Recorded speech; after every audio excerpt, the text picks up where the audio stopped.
आप सब लोगों को शरण शरणार्थ।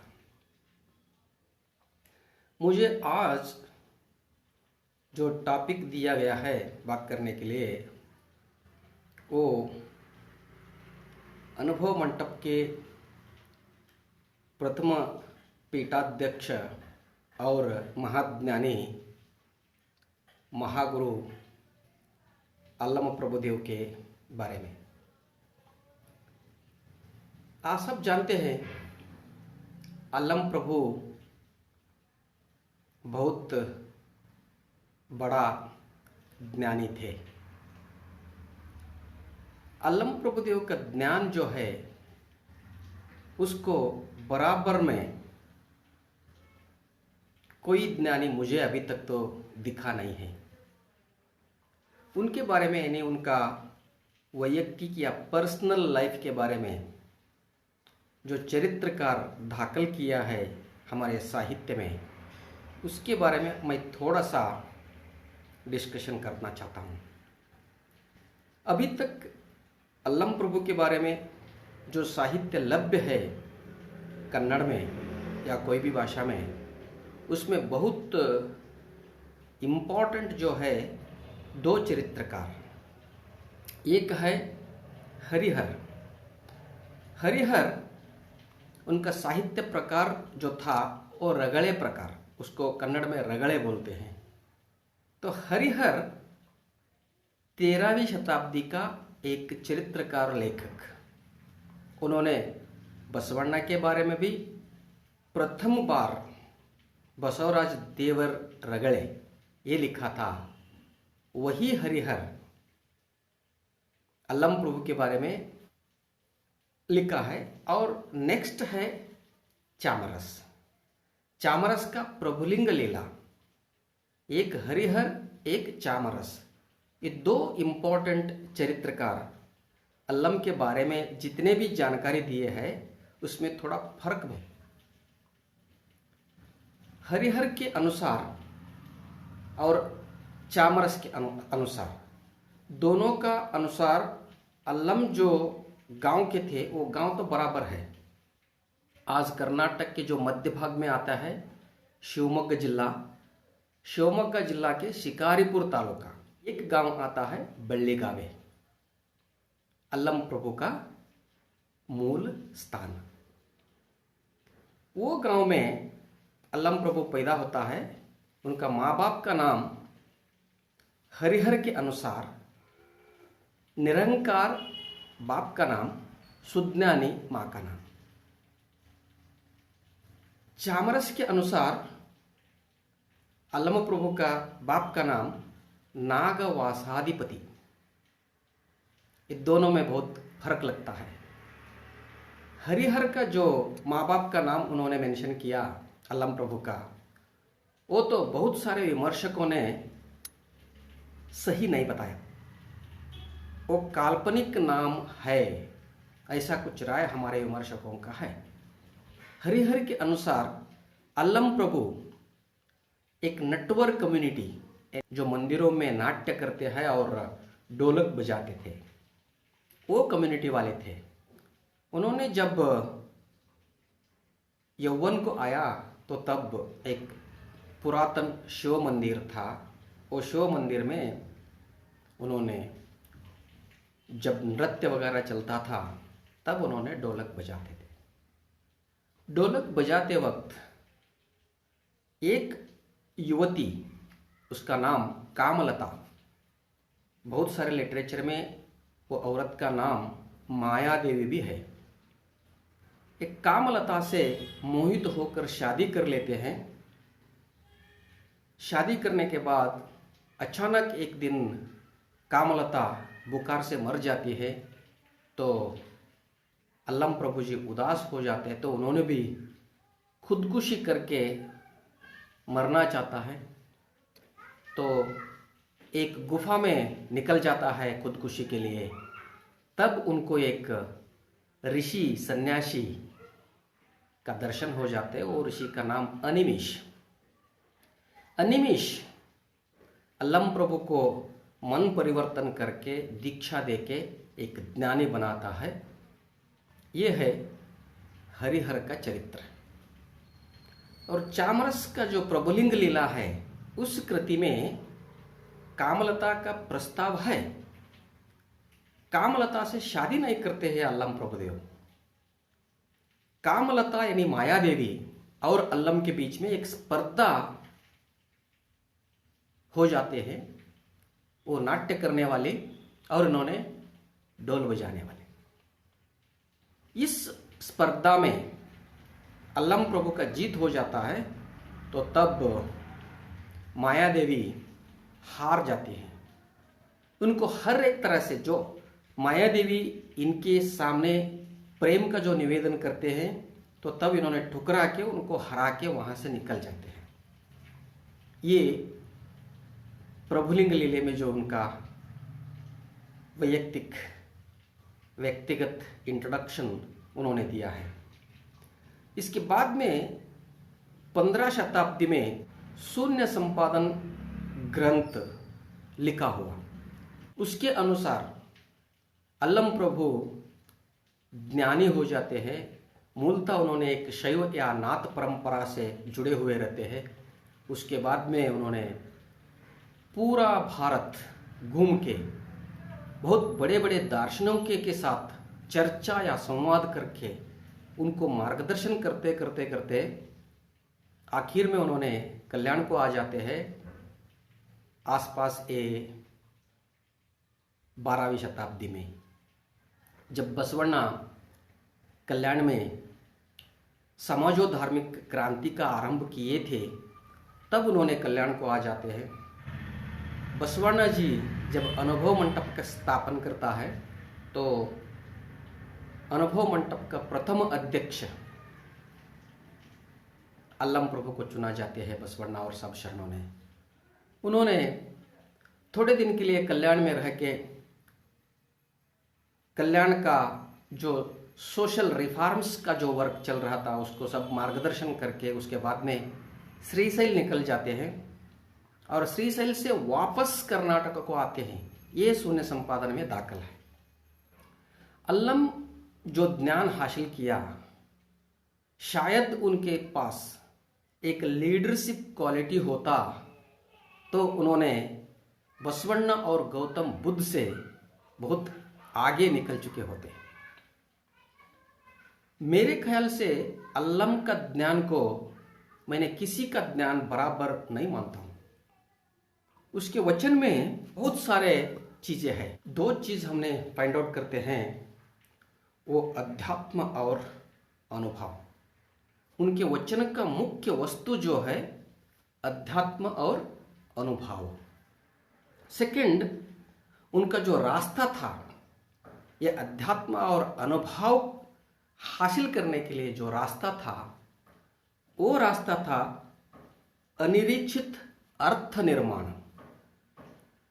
अनएक्सपेक्टेड मीनिंग का निर्माण करना है। अनिरीक्षित अर्थ निर्माण करना और वो अनिरीक्षित अर्थ को नकारना, ये दो उनका रास्ते। उसके बाद में अल्लम के वचन में जो रूपक इस्तेमाल उन्होंने किया है उसको हमने उज्ज्वल रूपक बोलते हैं। ये उज्ज्वल रूपक इस्तेमाल करके जितने भी वचन उन्होंने लिखा है अभी तक जो हमको मिला है 1670 वचन अल्लम प्रभु के मिला है। उसमें से बहुत सारे वचन में उज्ज्वल रूपक उन्होंने इस्तेमाल किया और वो सब में व्यक्ति विकसन, धर्म चिंतन और संस्कृति चिंतन, ये तीन विषय के ऊपर बहुत सारे फोकस उन्होंने किया है। अब तक मैंने जो वचनों ने पढ़ा है उसमें से अल्लम प्रभु का वचन सब लोगों को समझ में नहीं आते। कन्नड़ में उसको एक वर्ड इस्तेमाल करते हैं हम, जो वचन कठिन है सबको समझ में नहीं आता है, उस वचन को बेडगिन वचन बोलते हैं। बेडगिन वचन ऊपर से वो देखने में बहुत सरल लगता है, अंदर से वो वचनों का मीनिंग बहुत गहराई रहता है। अल्लम का स्पेशलिटी या अल्लम प्रभु का जो वचन का स्पेशलिटी है वो बेड़गु। और दूसरा व्यक्तित्व मैं आपके सामने रखना चाहता हूँ, उनका निष्ठुरता, सत्यवाद। इस प्रकार अल्लम प्रभु अनुभव मंडप के प्रथम अध्यक्ष बनकर सब शरणों को मार्गदर्शन किया। उनके पास जितने भी ज्ञान था वो ज्ञान उनको दे दिया, उनके साथ में वाग्वाद किया। इतना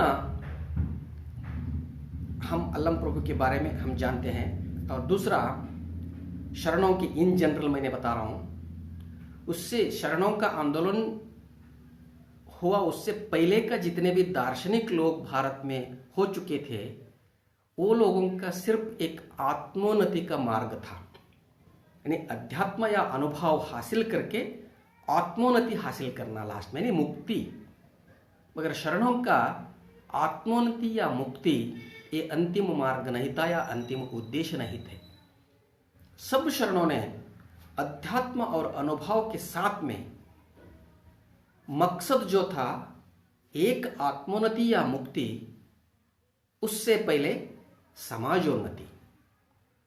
जिस साधना में समाजोन्नति नहीं है, समाज के हित में हम चिंतन नहीं करते हैं, वो साधना मार्ग सिर्फ आत्मोन्नति का मार्ग या मुक्ति का मार्ग हुआ तो उससे कोई फायदा नहीं है। शरणों का ये मुख्य उद्देश्य था कि आत्मोन्नति के साथ साथ में मुक्ति, व्यक्ति का मुक्ति के साथ में समाज का उन्नति और समाज की मुक्ति के बारे में सोचना और उस दिशा में काम करना। ये जो चिंतन का मार्ग था शरणों का, ये भारत के दार्शनिक मार्ग में बहुत उन्नत मार्ग हम समझा जाते हैं। और उनका मैंने अल्लम प्रभु जी का मैंने आपके सामने एक दो वचन पेश करता हूं।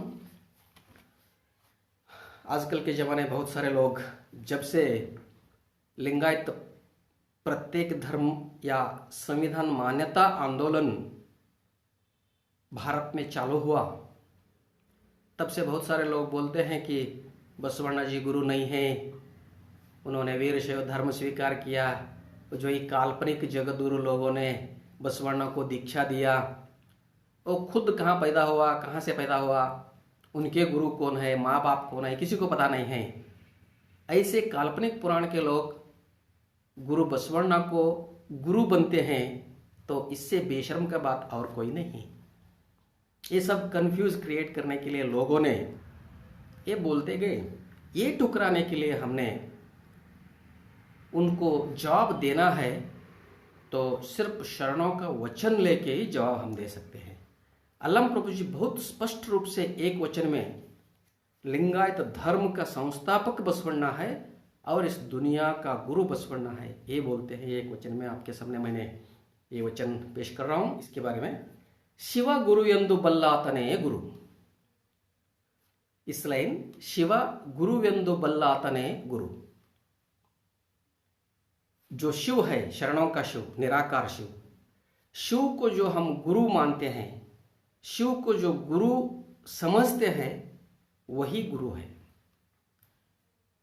शिव लिंगवेंदु बल्लातने गुरु, शिव को हमने गुरु मानते हैं। सेकंड में शिव को हमने लिंग मानते हैं।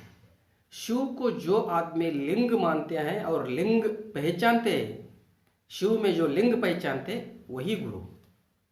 तीसरा लाइन है, शिव जंगम वेंदु बल्लातने गुरु, शिव को जो जंगम बोल के समझ जाता है, वही गुरु।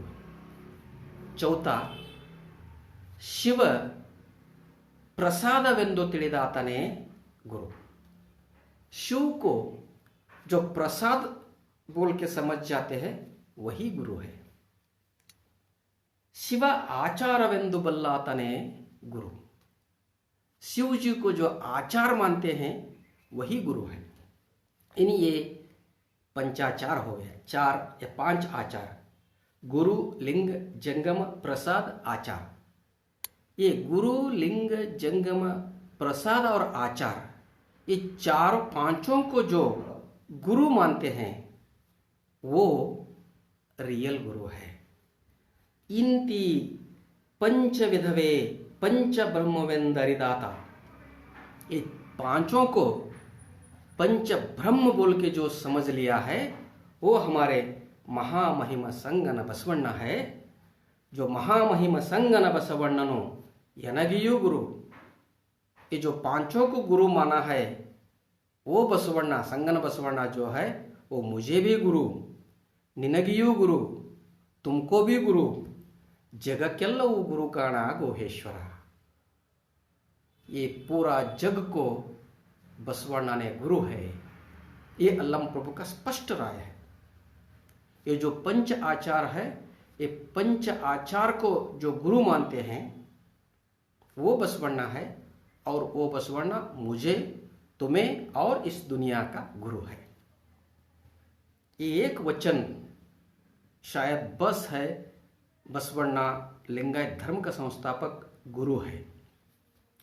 सेकंड वचन मैंने आपके सामने पेश करना चाहता हूं लिंग के बारे में। लिंगवनरियदे येन नरेदड़ेयू फलविಲ್ಲ। अगर लिंग को हम नहीं समझ जाते हैं तो हम दुनिया का बहुत सारे ज्ञान समझ के भी कुछ फायदा नहीं है। लिंगवनरियदे येन नरेदड़ेयू फलविಲ್ಲ। लिंग अगर हम समझ नहीं लेते हैं, दुनिया का कोई भी ज्ञान समझ लिया, उसका कोई फायदा नहीं है। सेकंड लाइन में उन्होंने बोलते हैं लिंगव नरिद बಳಿಕ मत्तेन नरेदड़ेयू फलविಲ್ಲ। अगर एक बार हम लिंग को समझ जाते हैं तो दूसरा कोई भी ज्ञान हासिल करने का आवश्यकता नहीं है। पहले लिंग को हम नहीं समझ जाते तो कोई भी ज्ञान हमारे समझ में नहीं आते। अगर एक बार लिंग को हम समझ जाते तो दूसरा ज्ञान समझने का जरूरत नहीं है। सर्व कारण लिंगवागी, सब जो कुछ भी चीज है वो लिंग है। लिंगवने अरिदरिदु लिंग संगवने माडुवे। ये लिंग को मैंने समझ के उस लिंग का ही मैं संग करता हूं। संग सुखदड़ो ओलाडुवे गुहेश्वर।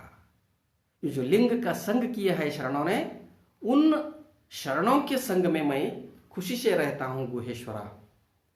ये दो वचन, पहला वचन बसवण्ण को गुरु मानने का, सेकंड वचन लिंग ज्ञान या लिंग तत्व। अगर लिंग तत्व हम समझ लेते हैं तो दुनिया का कोई भी ज्ञान का आवश्यकता नहीं है। लिंग ही सर्व है। ये दो वचन मैं आपके सामने पेश करके अल्लम प्रभु के जो व्यक्तित्व, वचन आंदोलन में उनका भूमिका और अनुभव मंडप के अध्यक्ष के नाते उन्होंने शरण चळवळी में जो कंट्रीब्यूट किया है, जो योगदान किया है, उसके बारे में बहुत ब्रीफ से बताया। लोगों को भी ये मैं अनुरोध करता हूँ कि हमारे तत्व समझ लीजिए, प्रसार कीजिए और उसको प्रोटेक्ट यानी रक्षणा कीजिए। रक्षणा के लिए गणाचार का ज़रूरत है, गणाचार का इस्तेमाल हमने करेंगे। ये बोलते हुए आप सब लोगों को मेरा प्रणाम और शरणो शरणार्थ।